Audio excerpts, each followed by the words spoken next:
My friends, this is a beautiful day as we make our way from Jerusalem to Jericho.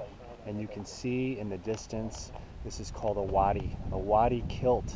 A wadi is basically a dry wash. It's just like we have in the desert in the southwest. The water flows briskly when it rains and it dries up in the summer. And down there in the valley, you see St. George's Monastery. St. George's Monastery.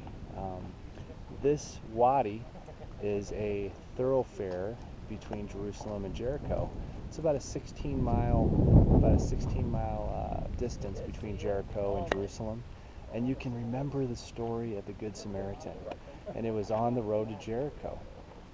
And the Good Samaritan stopped for a man that was left half dead.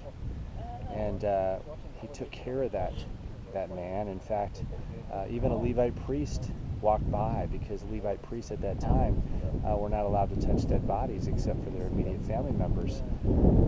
This is a powerful story in the Bible about the Good Samaritan, that who is our neighbor? Who is our neighbor?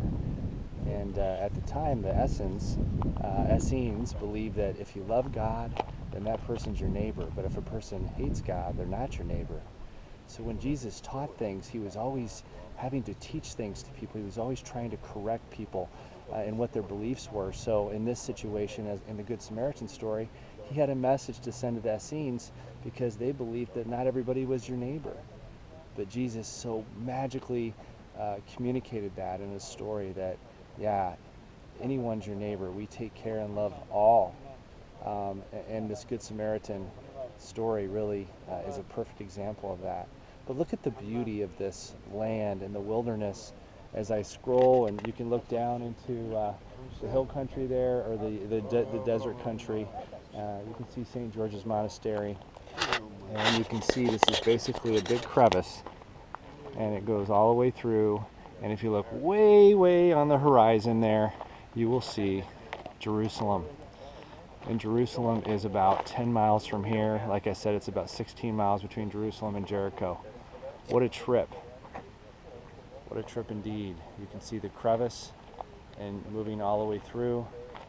You can see that palm tree in the middle of the road down there, and this is where people traversed as they went down to the Jordan.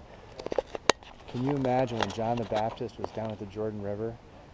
Even Jesus was said, this man was the greatest man born of a woman. So people actually went from Jerusalem down to the Jordan River to listen to John the Baptist, because this man obviously had something very important to say. This wasn't just a couple miles. I always thought when I read this story, this was just a couple mile trip. No, this was a long trip. This was 16 miles through rugged wilderness, desert, to get down to the Jordan, to hear what John the Baptist had to say. And John the Baptist so clearly proclaimed that the Son of God is coming. What a beautiful day here as we move into our trip today, going into Jericho.